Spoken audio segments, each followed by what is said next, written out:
ఏది అయినా ట్రై చెయ్యి ఆచి చికెన్ మసాలా. కల్వకుంట్ల కవిత పార్టీ పేరు ఖరారు చేసింది. తెలంగాణ ప్రజా జాగృతి పేరుతో పార్టీ రిజిస్ట్రేషన్ కోసం ఈసీకి కవిత దరఖాస్తు చేసుకుంది.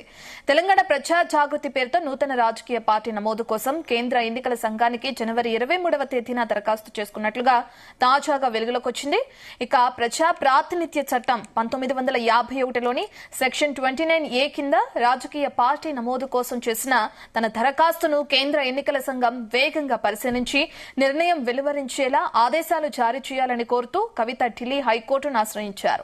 దరఖాస్తులో చాలా లోపాలున్నాయంటూ ఆమెకు ఫిబ్రవరి 23నే సమాచారం పంపామని కేంద్ర ఎన్నికల సంఘం తరపు న్యాయవాది ఫిబ్రవరి 27న విచారణ సందర్భంగా ఢిల్లీ హైకోర్టుకు తెలిపారు. ఇక ఆ రోజు కవిత తరపు ముఖ్య న్యాయవాది ఆసుపత్రిలో ఉన్నందున విచారణను వాయిదా వేయాలని కోరటంతో కేసు ఇవాళ్టికి వాయిదా పడింది.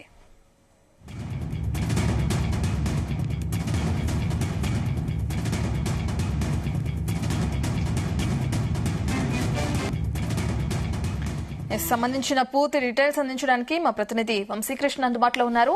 వంశీకృష్ణ, మనం చూస్తున్నాం కవిత పార్టీకి సంబంధించి ఇప్పటికి ఇవాళకి ఆ విచారణని వాయిదా వేయటం మనం చూస్తున్నాం.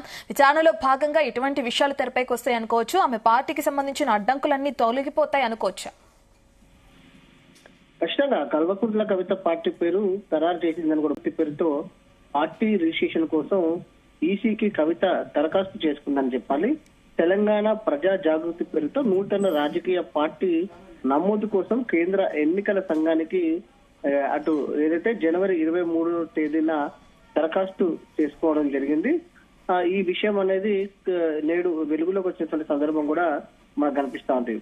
ప్రజా ప్రాతినిధ్య చట్టం ప్రకారం 1951లోని సెక్షన్ 29A కింద రాజకీయ పార్టీ నమోదు కోసం చేసిన దరఖాస్తును కేంద్ర ఎన్నికల సంఘం వేగంగా పరిశీలించి నిర్ణయం వెలువరిచేలా ఆదేశాలు జారీ చేయాలని కోరుతూ కవిత ఢిల్లీ హైకోర్టుని ఆశ్రయించడం జరిగింది. దరఖాస్తులో చాలా లోపాలు ఉన్నాయంటూ ఆమెకి ఫిబ్రవరి 23నే సమాచారం పంపామని కేంద్ర ఎన్నికల సంఘం తరపు న్యాయవాది ఫిబ్రవరి 27న సంబంధించి విచారణ సందర్భంగా ఢిల్లీ హైకోర్టుకి తెలపడం జరిగింది. ఆ రోజు కవిత తరపు ముఖ్య న్యాయవాది ఆసుపత్రిలో ఉన్నందున విచారణను వాయిదా వేయాలని కోరడంతో కేసు ఇవాళకి వాయిదా పడడం జరిగింది. ఇప్పటికే ఇదే అంశం మీద కావచ్చు మరికొన్ని అంశాలపైన కూడా మాజీ ఎమ్మెల్సీ కవిత మీడియా సమావేశం ప్రారంభమైందనేది కూడా మనం చెప్పాలి. ప్రధానంగా ఏదైతే బీఆర్ఎస్ పార్టీ నుంచి కవితను సస్పెండ్ చేసిన తర్వాత దాదాపుగా 3 నెలల పాటు కూడా పార్టీని ఏర్పాటు చేయాలా లేదా అనేది కూడా కొంత సందిగ్ధంలో ఉన్నటువంటి సందర్భం కూడా మనకు తెలిసిందే.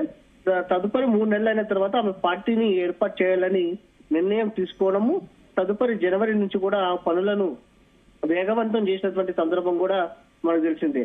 ఏదైతే 2 నెలల క్రితం జరిగినటువంటి మున్సిపల్ ఎన్నికల్లో కూడా ఏఐఎఫ్బితో కలిసి మున్సిపల్ ఎన్నికల్లో సింహం గుర్తుతో పోటీ చేసినటువంటి సందర్భం కూడా మనందరూ కూడా తెలిసిందే.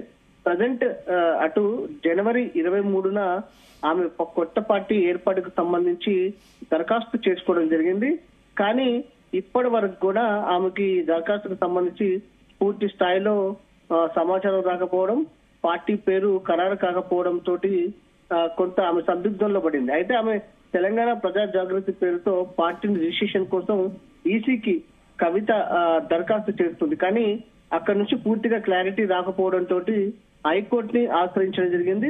హైకోర్టుని ఆశ్రయించిన తర్వాత అటు ఏదైతే ఎన్నికల అధికారులు హైకోర్టుకు తెలిసినటువంటి వివరాల ప్రకారం ఏదైతే రిజిస్ట్రేషన్ లో చాలా లోపాలు ఉన్నాయి అంటూ కూడా కేంద్ర ఎన్నికల సంఘం చెప్పినటువంటి సందర్భం కూడా మనకు తెలిసిందే. అయితే ప్రజెంట్ నేడు విచారణ ఉండడం చూస్తా ఉన్నాము. గత నెలనే విచారణ ఉన్నా కూడా అప్పుడు ఆమె న్యాయవాదికి సంబంధించి అనారోగ్యం కావడంతో కూడా ఆ కేసు అనేది వాటికి వాయిదా పడినటువంటి నేపథ్యంలో మరి కోర్టు ఎలాంటి నిర్ణయం వెలువరుస్తుంది, ఎలాంటి వాదనలు జరగబోతున్నాయి అనేది కూడా ఆసక్తి నెలకొన్నటువంటి సందర్భం కూడా మనకు తెలిసిందే. ఎందుకంటే ఇప్పటికే జాగృతి పేరుతోటి మాజీ ఎమ్మెల్సీ కవిత రాష్ట్రంలోని జనం బాట కార్యక్రమం నిర్వహించి నిత్యం ప్రజల్లోకి వెళ్తా ఉన్నారు. ఆందోళన కార్యక్రమాలు కూడా నిర్వహిస్తున్నటువంటి నేపథ్యంలో మరి ఆమె పార్టీ మేలో ఉంటుందని ఆమె వారం రోజుల క్రితం ప్రకటన చేసినటువంటి సందర్భం కూడా మనకు తెలిసిందే. మరోపక్క మే కూడా అటు ఏదైతే ప్రజెంట్ మేలో ప్రకటన చేస్తున్నటువంటి నేపథ్యంలో పార్టీకి సంబంధించి కానీ త్వరగతిన రిజిస్ట్రేషన్ ప్రక్రియ పూర్తి చేయాల్సిన అవసరం ఉంది. కానీ మరి కొంత సమయం పట్టే అవకాశం ఉందా అనేది కూడా క్లారిటీ రావాల్సిన అవసరం ఉంది. ఇదే అంశం మీద అటు మాజీ ఎమ్మెల్సీ కవిత మీడియా సమావేశం నిర్వహిస్తున్నటువంటి సందర్భం కూడా మనకు కనిపిస్తుంది రత్న.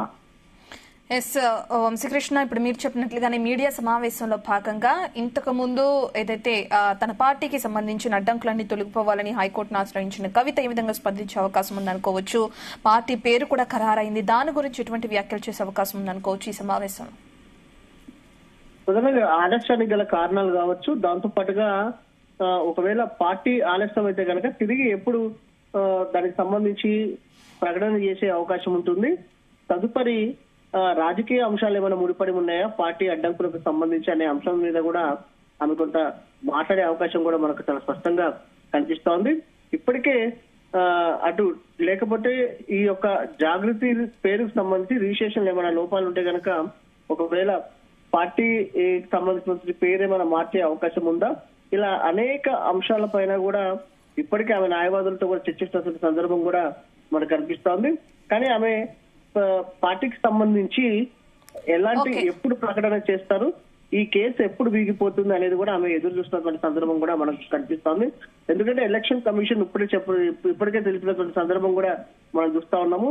రిజిస్ట్రేషన్ ప్రక్రియలో ఆమె దరఖాస్తు చేసినటువంటి దరఖాస్తులు అనేక లోపాలు ఉన్నాయంటూ వాటిని సరిచేసుకోవాలంటూ కూడా ఆమె హైకోర్టుకి ఏదైతే ఢిల్లీ హైకోర్టుకి చెప్పినటువంటి నేపథ్యంలో మరి ఆమె ఎలా స్పందిస్తుంది, వీటికి సంబంధించినటువంటి ఎలాంటి అంశాలు ప్రకటన చేయబోతుంది అనేది కూడా కొంత ఉత్కంఠ నెలకొన్నటువంటి సందర్భం కూడా మనకు చాలా స్పష్టంగా కనిపిస్తుంది. అట్లా మొత్తం మీద ఆమె మేలో పార్టీని చేస్తానని ప్రకటన చేసినటువంటి నేపథ్యంలో మరి ఈ ప్రాసెస్ అంతా కంప్లీట్ కావడానికి ఇంకెన్ని రోజులు పడుతుంది అనేది ఒక క్లారిటీ రావాల్సిన అవసరం ఉంది.